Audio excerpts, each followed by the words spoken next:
I don't know where it's going to go. I don't know if anybody's going to do anything about it. Hopefully they will. Based on 28 years experience and research, I have determined there are thousands of victims who have been targeted by an illegal U.S. government rogue criminal enterprise that is active 24 hours a day throughout the United States. A network of victims who work with me have reached the same conclusion based on, 1, their personal experience. These are the people who have come to me. 2, the significant number of victims, thousands of them. And 3, the extent and intensity of the harassment. I'm talking about micro beams, I'm talking about surveillances, I'm talking about poison gas, everything, the evil that you can think of. I believe this well-organized, sophisticated operation has a central command located somewhere in the United States with multiple satellite offices scattered throughout the country. This criminal enterprise by this rogue element targets an individual. It is necessary to, in order to target them, they 1, identify the individual, 2, outline the reason the victim is targeted, and 3, document and identify the weapons and tactics being directed against him or her. So I will do that in this lecture that I'm giving right here today.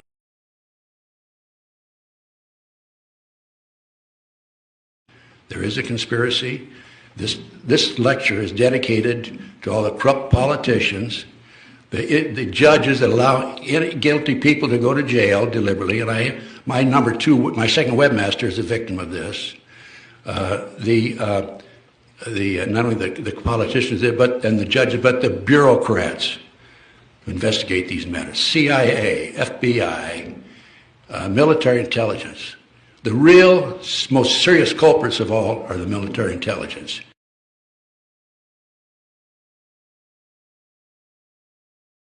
I can't tell you how many illegal burglaries, illegal entries I've had into my home. It's like Grand Central Station. They're in and out of there, and it's unbelievable.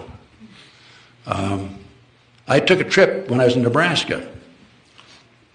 I was gone for about 3 weeks. I came back, and I had my research, 500 boxes of research over a period of years, stored in the 3rd bedroom.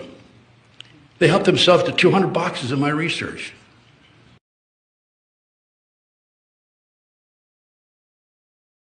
Buds is the emerging SEAL group. Oh, I see. They're budding SEALs. Budding SEALs. I see. And they have to break into houses. Their training exercise is to break into civilians' houses. For practice? For practice. They broke into my house. And then when the psyching was beginning, I had white blouses, but they would all have black dots on them. I'd say, George, here's another blouse with a black dot. It was just a little message? This is somebody's message. And, you know, I was always looking around for screwdrivers. Well, one day I come home, and there are about 12 screwdrivers on the table, you know, neatly placed. Well, you can't call the police and say, I've got 12 screwdrivers, you know. You can't tell people that you've got black dots on all your white blouses.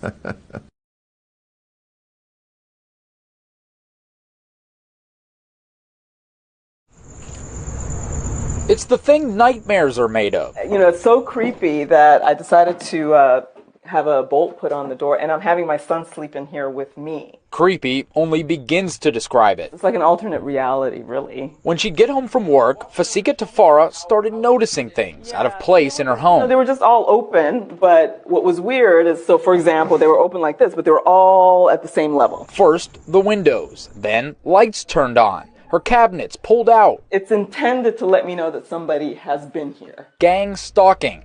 It's an eerie practice aimed at your psyche to make you almost feel like you're going crazy. It's spooky, and my understanding is that if this is in fact what it is, it can go on for years, you know. Only you're not. Tafara left her phone recording audio at her house. Listen, you can hear what sounds like people rummaging around. On one, you can hear what sounds like drilling.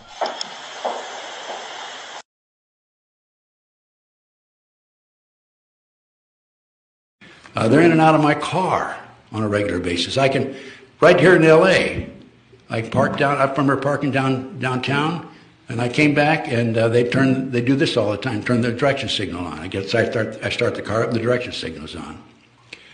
I had my car stolen twice.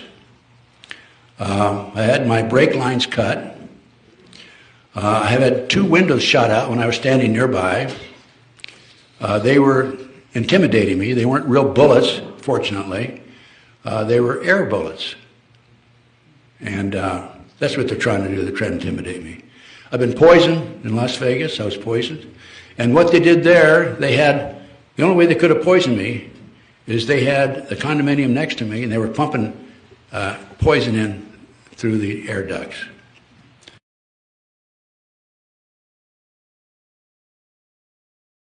The teams, the biological electronic warfare school that after my husband left FMF Lant, he went to the school, you know, the Special Operations School, which ran the teams, foreigners, and everywhere.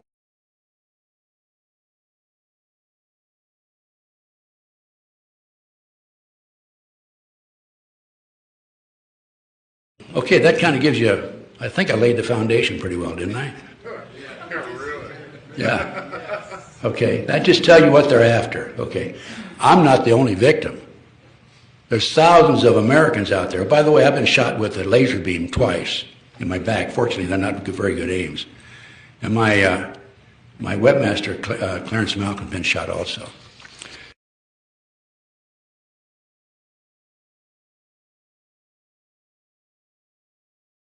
My mail's been opened, diverted, and intercepted. My phone was cut off once. And I called the phone company. I said, hey, you discontinued my phone. Why? And they said, well, we sent you a bill. You didn't pay it. I said, well, where'd you send it? They sent it to a fictitious address in Florida. Never heard of it. I've had mail disappear. People written to me, and I've never received it. Surveillances are almost a daily occurrence. And what I do is I do U-turns on them and get around behind them and chase them. And they try to intimidate me. Look, I was in a gun battle in Memphis, Tennessee at the airport. If they're going to intimidate me, they're not going to intimidate me. I'm not afraid of them. I've dealt with terrorists when I was in the FBI. And I remember when back in about 90 or 91, they put a dirt bag out, just parked across the street, maybe 4 or 5 cars up. And I would see them there, and I'd put on my gun, go out and get in my car, drive by 3 miles an hour, stare them down, do a U-turn, 3 miles an hour, stare them down. Then I'd park in behind them. And they couldn't get out of there fast enough. One of them ran a red light. Then I chased another one and cornered him on the street, blocked him, and I reached under my front seat like I was going for a piece, and his eyes got big as saucers. And I was on a street that went up the hill and down. It was one way. I went up and down and parked at the bottom of the hill, and then he started coming up, and I was watching the rearview mirror. I could see the top of the car, and when he saw me, he stopped and backed up the wrong way in a one-way street. By the way, I've got some pretty good license numbers, a lot of license numbers that I'm saving. My business has been sabotaged, Virginia McCullough. I've had telephone taps. I sued GTE back in the 80s, got an out-of-court settlement.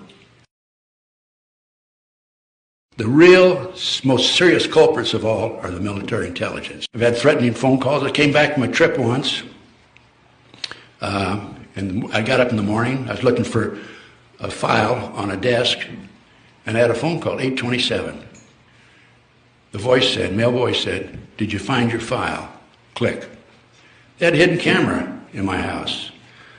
I was gassed on the freeway, attempted gas on the freeway. They gassed my webmaster, Clarence Malcolm. I've interrupted 2 attempts to steal my car. I've had flat tires. In one instance, I had 3 nails in the same tire. That's a little more than a coincidence, I think. I've had my guns stolen. I had 4 guns stolen out of my house in Nebraska. I sleep with a gun under my pillow. I have a .30 Combat Magnum. And one day, just a couple of years ago, I check it regularly. I checked it and somebody had come in and taken the bullets out of it. So if they came in on me, I was going to have to throw the gun at them, I guess. Cameras, they've taken pictures of me. I've been, my webmaster was hit with uranium-235. I know for a fact I've had a trash cover on me. My computer has been sabotaged. I've been expelled from the Ex-Agent Society. I've talked about my plants, the disinformation program, McCullough, Horowitz, and so forth. Those are just the life of a person who dares to take them on. Also, I might mention that in the early 1980s, I had 4 investigations on me. I know because I applied through the Freedom of Information Act. And one of the reports came, they sent me back. It wasn't anything significant, a couple of pages on the report. And they said, in the interest of, quote, national security, we can't give you the full file.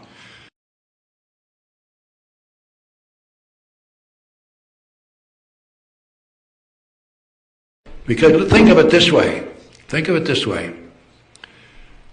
Private enterprise, right?